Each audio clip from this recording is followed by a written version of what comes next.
Hello, everyone, and welcome to episode 13 of Conflicts of Interest.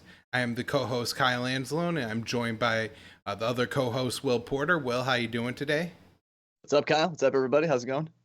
It's going pretty well. Well, it's been a busy day. This is the last day of my current apartment, so recording in the kitchen rather than my normal studio. If the audio sounds a little bit different, I also mention that because it's likely that the Wednesday show will not be out at its normal 6 a.m. Eastern Coast time, and so everybody should subscribe to the show somewhere. That way, you will be sure to get it when it comes out.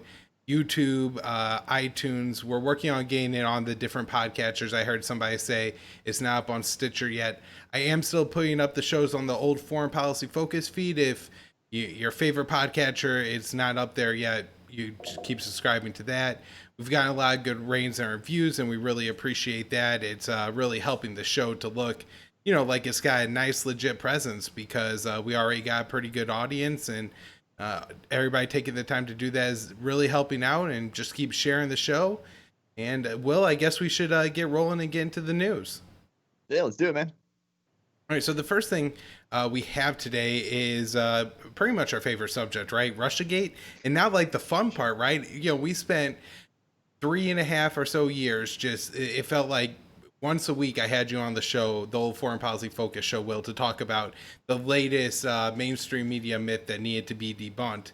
And now, finally, we're getting some truth and revelations and new notes. And so this one has to do with, General Mike Flynn, who should be disgraced for his war crimes in Afghanistan, but was rather disgraced for a fake Russia conspiracy.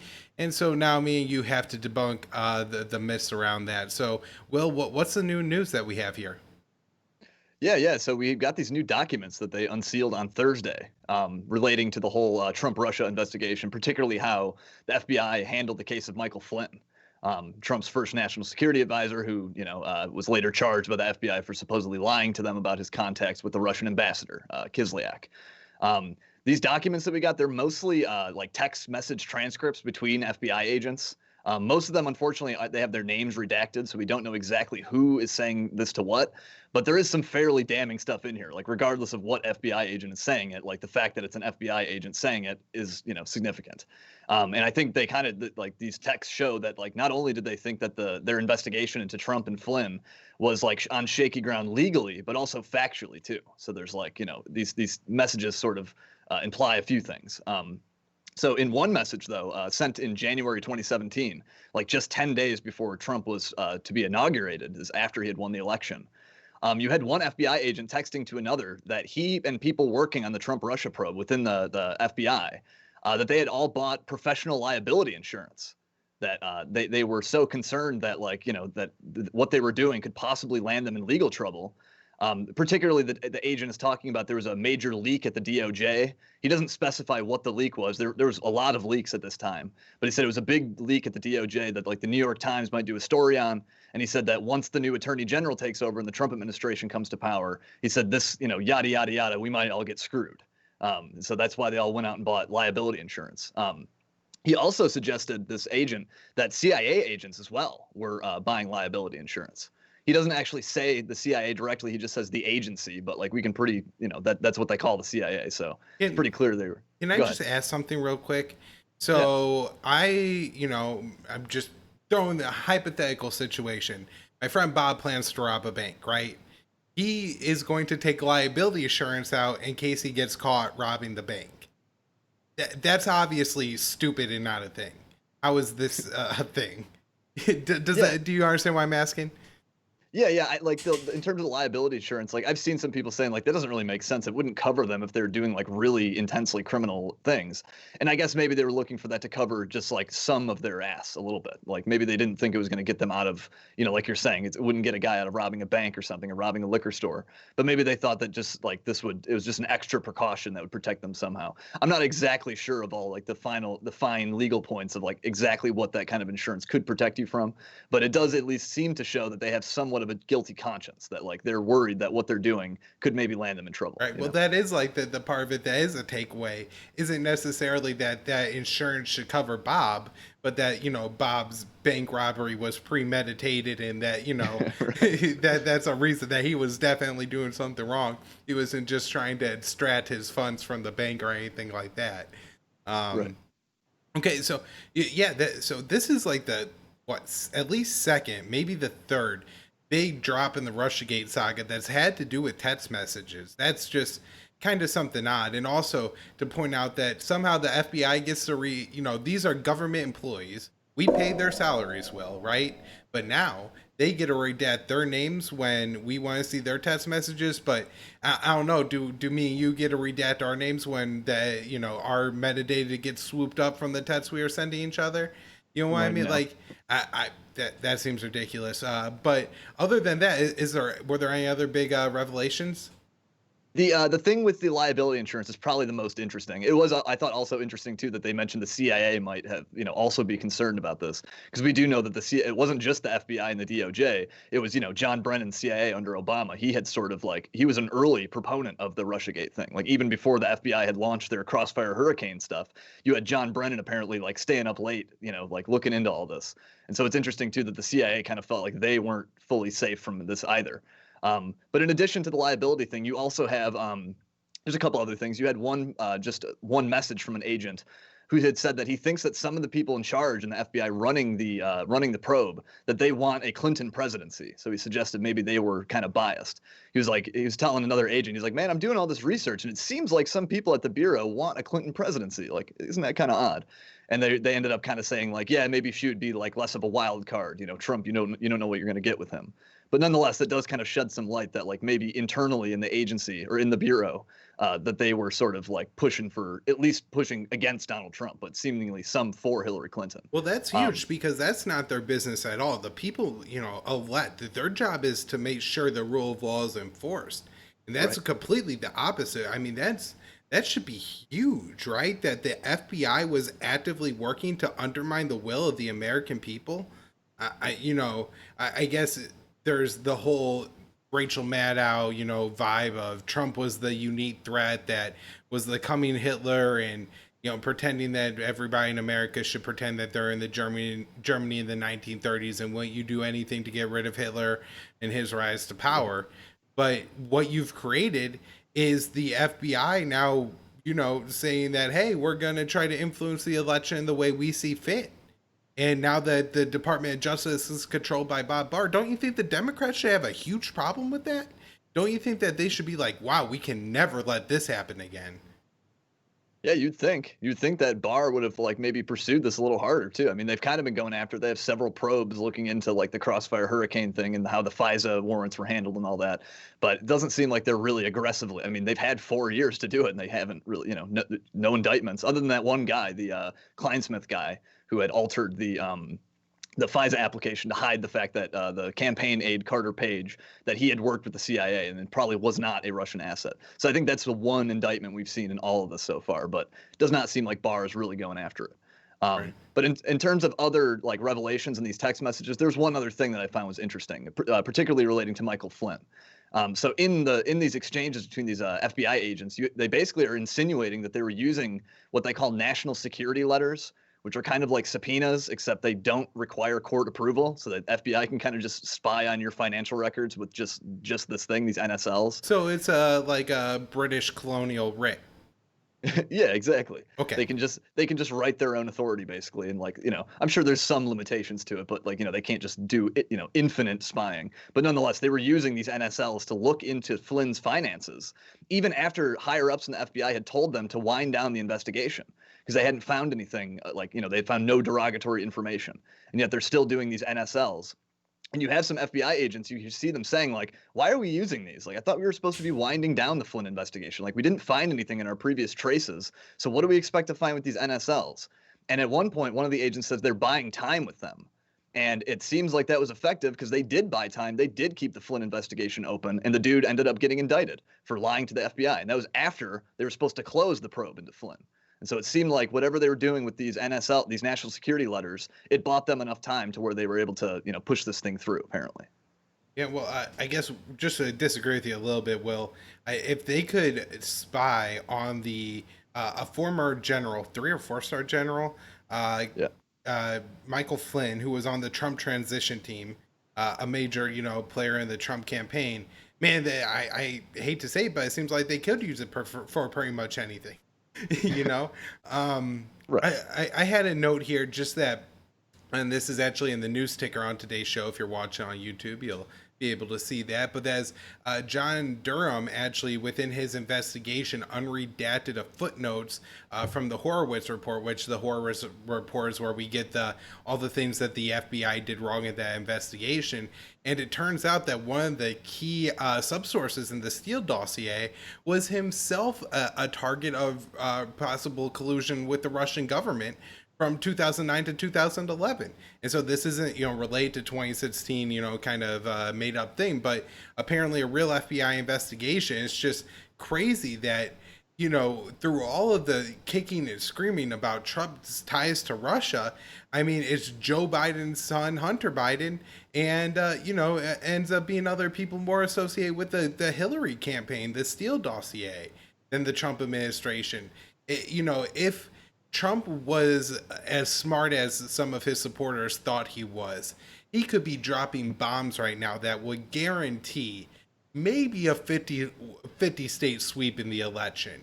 If he could show to the extent that the Hillary and Obama presidency campaign worked together to try to undo the results of the American election in 2016, I mean, hell, he could be bringing John Brennan and James Comey up on charges probably. Peter Strzok, Andrew McCabe, all of these people are, I'm sure, themselves terrified of being prosecuted. And it's, I don't know if Trump's not smart enough to understand the narrative. I mean, hell, when he was talking to the Ukrainian president, he was concerned about servers in Ukraine.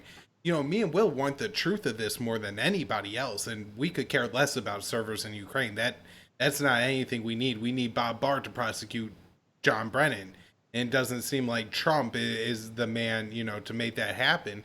And so, unfortunately, I think he could lose this election coming up here because, he's an idiot and there's a lot working against him, some fairly, some unfairly. And I think it could end up Will being somewhat of I think it'll be spun in the mainstream media at the very least as a repudiation of the 2016 election, a correction of the 2016 election, potentially a confirmation of Russia election meddling in 2016. So look, we did the basically the 2016 election over the second time without Russian interference. Look what happened. I don't know. I'm very concerned about what it would mean if Biden got elected, just from the stance of what the relationship with Russia, Right, right. Yeah, it is fascinating that they clearly withheld this information from the FISA courts when they used the Steele dossier to get those warrants to spy on the Trump campaign. I don't think they told the courts that, hey, by the way, we were previously really suspicious of this guy and thought that maybe he was a Russian agent. And it's interesting too that they call him the primary subsource of the Steele dossier. This same guy actually was interviewed by the FBI later, and this is the same guy who told them that most of what he told Steele was innuendo and rumor and speculation, and that he even said that Steele had taken even that crappy information and then exaggerated and misstated even that. So we have several layers of misstatement, and this is all coming from the guy who they had previously investigated, they were suspicious of him, and so they've withheld so much from the courts in terms of their efforts to spy on the Trump campaign back then. And yeah, it's just crazy how just we're still getting this stuff. You can only wonder how much is behind lock and key still, how much evidence, how much damning evidence is still behind closed doors here. And it's unfortunate because Trump is at the head of the state. He's one of the most powerful men on the planet, and you'd think that he could use these institutions to investigate this stuff and release this information, but nope, it doesn't seem to be. I mean, we're getting a slow trickle, but nothing that you're talking about here that would just be a crushing, absolute damning proof of this, plot against him, basically. Yeah. I'm worried if it comes out all as an October surprise that I know a lot of people are waiting for. It may not. I think that a slow trickle over the past 6 months of the evidence as it comes out will present a much more powerful narrative because now I think a lot of the people on the left are going to be just disbelieve it, and it'll be caught up in all election hysteria, hype, and dismissed. But Right. Will, the next story we have is one near and dear to us as libertarians, and that is the LP candidate for president, Joe Jorgensen. Which I don't want to say it sound like me and Will are like. I'm not a member of the LP. I don't endorse Joe Jorgensen or anybody for president, but Same, yeah. as somebody who I identify, I'm a libertarian. That's who I am. That's the show. I do anti-war stuff, and so that means that a lot of people think, oh well, the libertarian presidential candidate speaks for libertarians. That's how Republicans and Democrats feel about their candidate most of the time. So anyways, so let's see what this lady has to say. And the first tweet starts off pretty good here, saying, as president of America, she's not gonna. It's a tweet referring to an article about new Trump sanctions on Cuba. It's gonna prevent cigars and rum from coming in, and then Americans who travel to Cuba won't be able to like stay or spend money at any Cuban government properties, which I have to imagine is a massive number of them. So, anyways, she rightfully comes out and says, it's wrong for Donald Trump to dictate, for Americans how do they spend their money in Cuba. So, Will, thumbs up here. I mean, get into embargo, decades of failure a little bit, but anyways, seems like it's going good. And then she gets a reply from somebody who will reveal themselves as a troll, but he basically, says, how dare the Cuban government steal, he said, his family's property. I don't know if that's true, and destroy anything. Basically, communism came into Cuba. A lot of private property was seized. And, the Cuban government has not been good to its people and a real problem. But in his thing, he specifically says, I am okay with regime change in Cuba.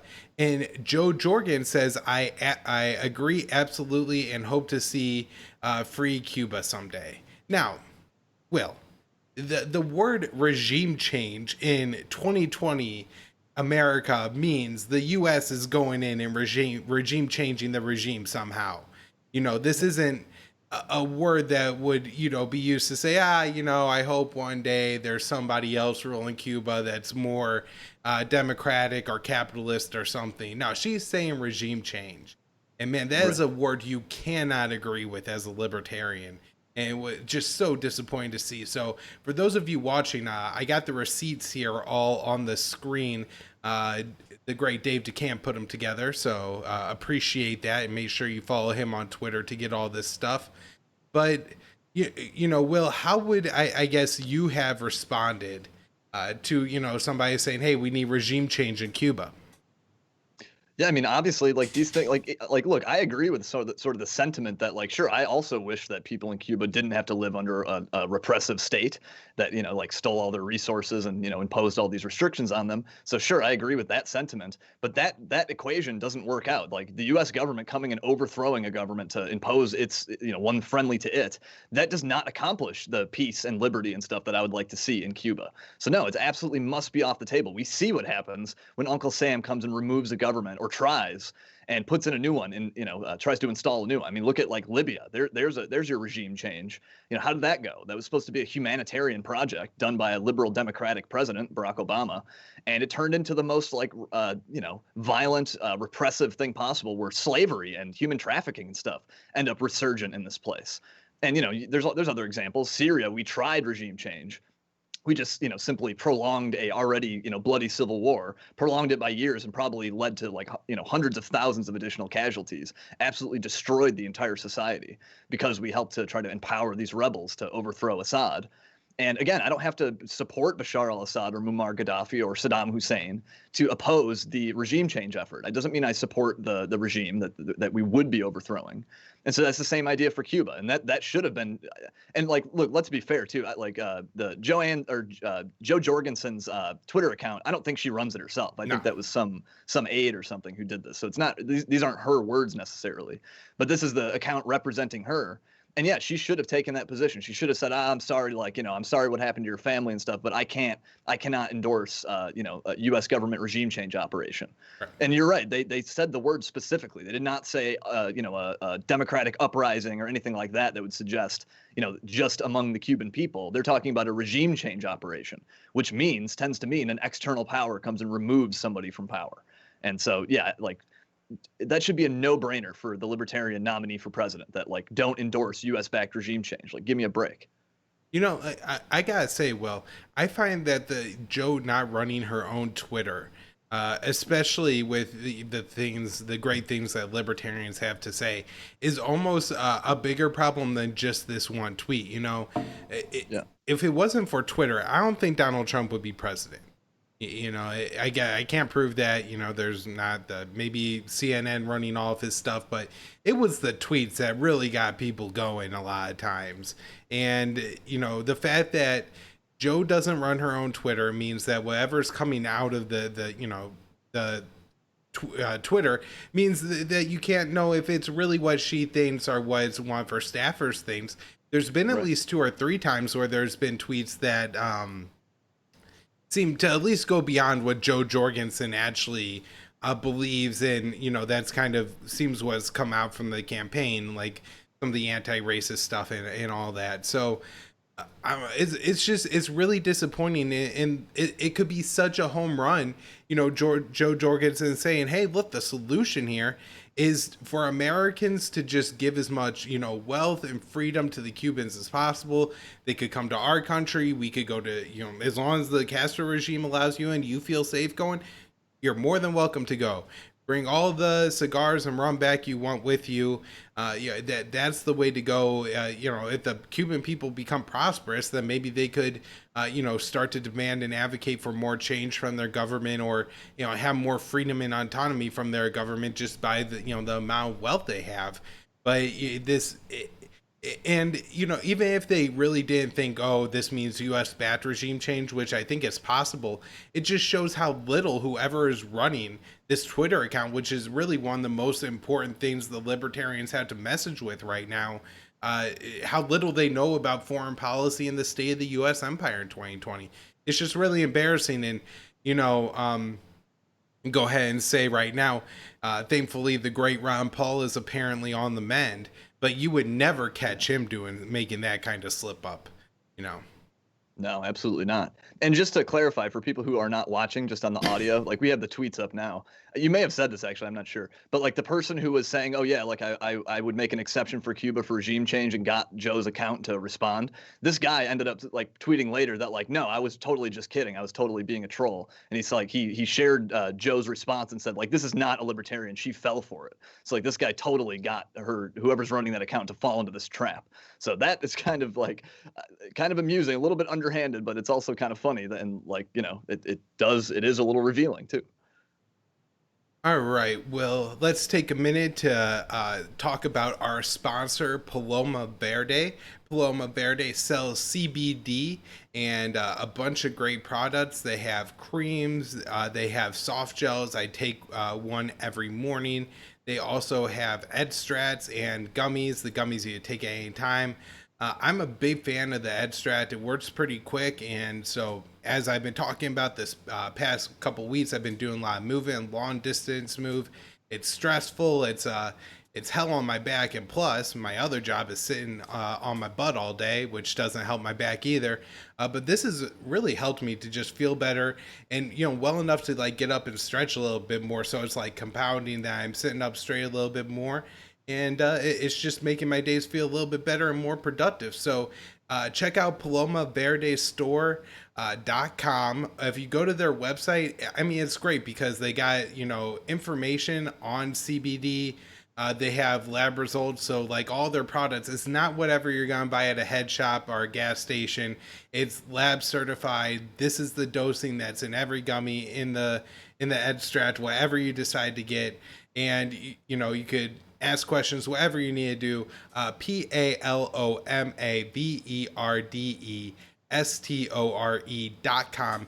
Be sure to use the promo code PEACE, PEACE, for 25% off when you spend $75. You can also get 10% off if you sign up for the mailing list. That's again palomeverdestore.com. Links are in the show notes page and on the YouTube channel. Will, let's get back to the show.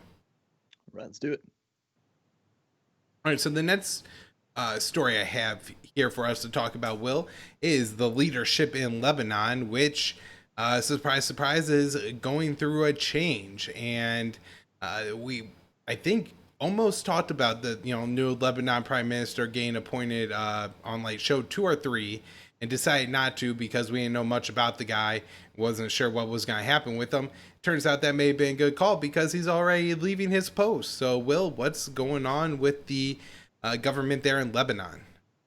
Yeah, I believe we covered a little bit of Lebanon stuff on like some of the final episodes of Foreign Policy Focus. So if people are curious to see what we said, for example, about like the Beirut blast and stuff, I think that we covered that in one of the final episodes there. Maybe we can link that in the show notes. But there's been a lot of like political turmoil going on in Lebanon the last at least for the last year. I mean, you've had these big protests going on and off, largely over the rampant corruption and theft of public resources and all that kind of stuff happening in Lebanon, which has happened under several administrations. You've had the last 2 prime ministers actually now, both Saad Hariri and Hassan Diab, stepping down because of like public outrage over corruption and misconduct and just general anger at the government. And you have all that on top of a like severe economic crisis, which is also partially because of the corruption and also driving the protests. And you had all that on top of a pandemic. You've got a lot of things going on in Lebanon right now that are really like driving turmoil, and people are generally pissed off about it at the government. But the most recent prime minister, Diab, he only served for like 8 months before he eventually stepped down. And that came right after that gigantic blast in Beirut, which, like I said, we covered on a previous episode of Foreign Policy Focus, that, leveled a big part of the port. It killed like 200 people, did like billions of dollars in damage. And that only drove the sort of protests and made people even more angry. But right after that, after Diab stepped down, they appointed this new guy to sort of be like an acting prime minister, I think they called him a designate, the PM designate, this guy Mustapha Adib. And I think the French helped to broker him in there. We've explained this on previous shows, but like Lebanon has this, what they call a confessional system, where it's explicitly metes out power to like the different sectarian groups. And so it took a lot of wrangling to get an agreement for this new prime minister. Apparently the French helped to get him in there. But just on Saturday, this new guy has already quit. Like he apparently spent like a month trying to put together a cabinet. And again, this is all after all this like brokering and negotiation with the French and all the different sects. And finally, he just stepped down. Like he was struggling to put together a cabinet. There's all this disagreement over who should fill what position, particularly the finance minister position, because of Lebanon's like really dire economic status right now. People are thinking like everyone wants their own guy to be in the finance minister position just to make sure like they want him to steer Lebanon out of a crisis. They want their own group to be in charge of that.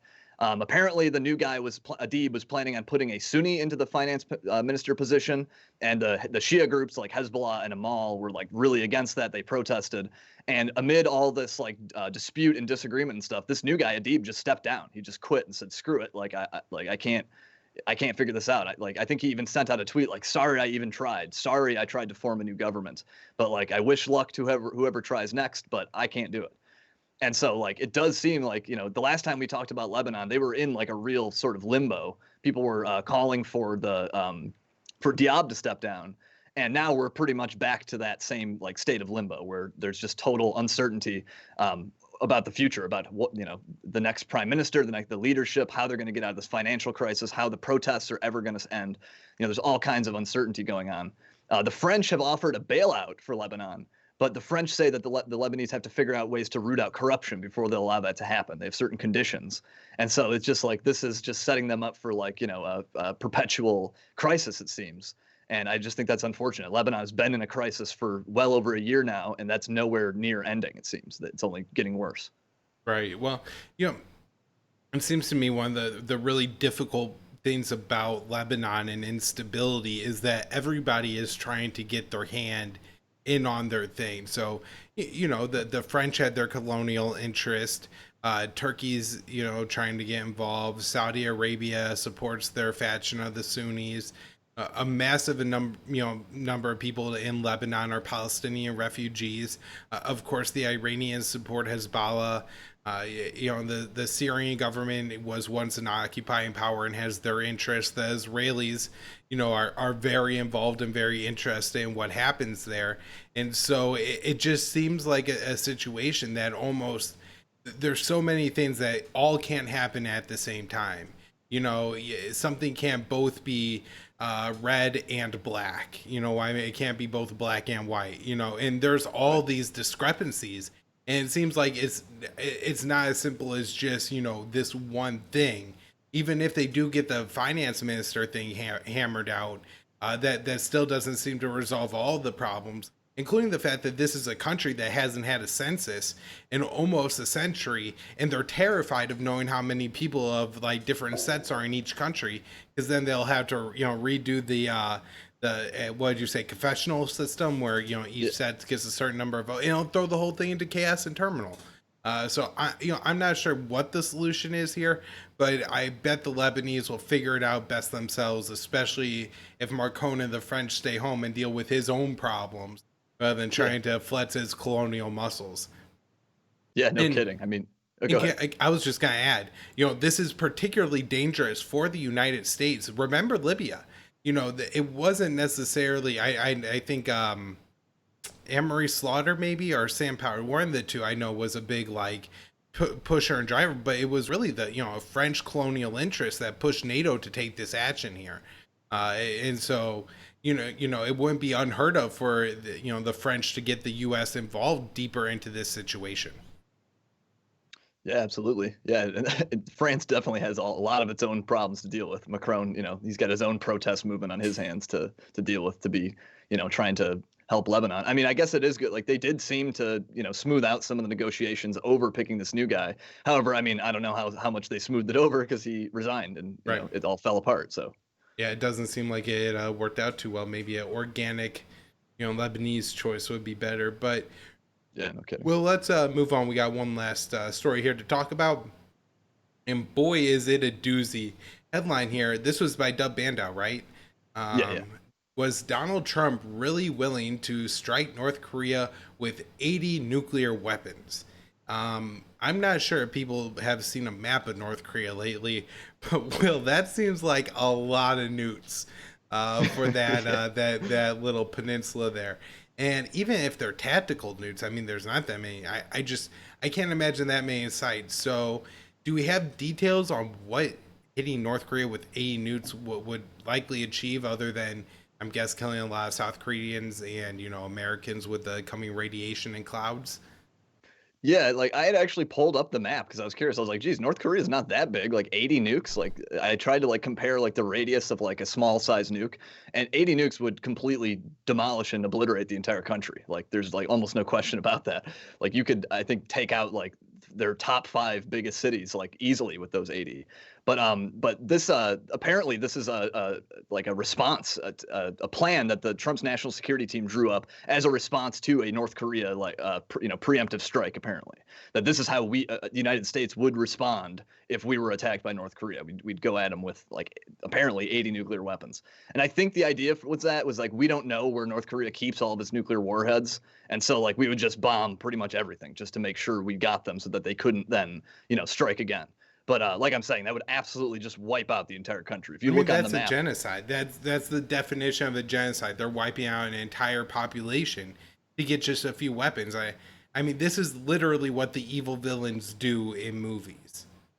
Yeah. Yeah. It's literally just wipe out the entire population. Like I'm saying, like you cannot overstate just how much damage this would do. There's like, you can go and find these little like nuclear weapon simulators to like show, like it puts the blast radius on a map, and you can kind of go and play around with that and see like, what type of bombs like would do what type of damage. And if you put this over Pyongyang, like, yeah, like even a medium-sized nuclear weapon is like completely devastating it. And then times 80, like I can't even imagine what sort of devastation that would do.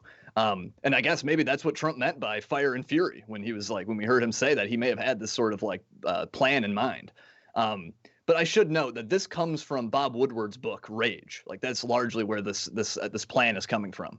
So you can take that as either a grain of salt or as a mark of authority. I mean, obviously, like Woodward is a legendary reporter. He did great work with the Watergate stuff and Nixon, but he has kind of since become like a Trump derangement syndrome kind of guy. And I tend to become a little skeptical of people when they kind of adopt that mindset that like I'm not so sure they're working with a full deck. And like, I don't know, it just seems like that makes people become sort of dishonest. Sort of like James Risen at The Intercept, great national security reporter, but as soon as he starts talking about Trump stuff, it starts like, I don't know about this. He seems like he drops some of his standards. And I think sort of Woodward is a similar case. Dude, TDS is far more dangerous than COVID. I'll go on the record with that right now. I mean, if you think about what 80 nuclear weapons would do, it's insane, right? And so to imagine the brinksmanship that we've really started playing with Russia under Trump, but with Obama before, it's not like this is all a Trump thing, but the popular narrative that Trump has been soft on Russia, that there's Russian aggression, that we have to defend ourselves from Russia, is just so dangerous. And just thinking about what these 80 nukes would do to North Korea it's such a small thing compared to the nuclear war with Russia that would come. And hell, I have to imagine this would kill a lot of Americans, just poisoning the Pacific Ocean and then the coming like clouds and stuff, destroying wheat fields and everything. I mean, the fires that would rage on forever, and not to mention, I would have to imagine wipe out a lot of South Korea and probably harm a lot of our troops in there and Guam and everything. It just sounds like an absurd plan, but at the same time, it does sound like something that Donald Trump would consider because, well, that's a big number. I like 80. Maybe it was 70, and then Kim Jong-un happened to say, something about Donald Trump being fact, and he was like, oh, it's 10 newts higher now. That's just the way I could see Donald Trump, saying shit and whatever. Yeah, there's one other caveat with this story with Woodward. There was some confusion. Like after this came out, there was a bunch of reports. People were like not sure what to make of it because the way that he wrote the sentence in the book of like where he's talking about these 80 nukes, some people thought that he might have been talking about that the 80 nukes would come from North Korea, that they would be the ones dropping that number of nukes, because I think that is sort of close to like the estimated number that some people have estimated. However, in a recent interview with NPR, Woodward recently clarified that like no, he is talking about the U.S. dropping nuclear weapons on North Korea. That was not. He clarified that, and I think like that does kind of put that confusion to rest. That whether he was talking about us or North Korea, he's definitely talking about the United States dropping nuclear weapons. So I think that kind of cleared that up. All right. Well, anything else on this? No, I think we pretty much hit all the bases there. It's a fascinating story. 80, like I encourage people to go like seriously look at the map and look at like nuclear weapon radiuses and stuff and just see like what kind of destruction we're talking about here. Right. I also find that's a good thing to do. Just think about what the biggest city is around you, and then go put like a nuclear bomb on the map and kind of see. I think you'll be surprised even living far from a city. There's a big impact on you. Likely from these weapons, and should remind us all that they're a big threat to ourselves and the planet, and rather than trying to get rid of them, it seems like we're heading in a direction where we're going to be making more. But Will, I guess the last thing I'll say as we wrap up here is I know we got the big debate here on Tuesday, two heavyweights of academia and intellectuals gonna square off in the ring, and now, I'm guessing it's going to be fairly empty and unwatchable, but if there is anything relevant, I'm sure we'll be talking about it on Wednesday's show. If people have anything like questions come up you got during the debate or anything you think would be interesting that we would comment on, think about tagging us on Twitter. We're at @con_interest and be like, hey, you guys should talk about this part of the debate on the next show, and we'll definitely do that. Be sure to follow Will on Porter at the Will Porter. He's a writer at RT. He posts all of his work that he does on his Twitter handle every morning. You can find me on Twitter at @KyleAnzalone_. I write the daily news roundup at the Libertarian Institute, as well as doing the show. And, subscribe to the podcast somewhere, Facebook, Conflicts of Interest or Conflicts of Interest on YouTube. And we're still thinking about how we're going to set up the Patreon page, but if you want to just give us money, patreon.com/conflicts of interest. Thanks, everyone. Thanks, Will. Thanks, Kyle. See you, dude.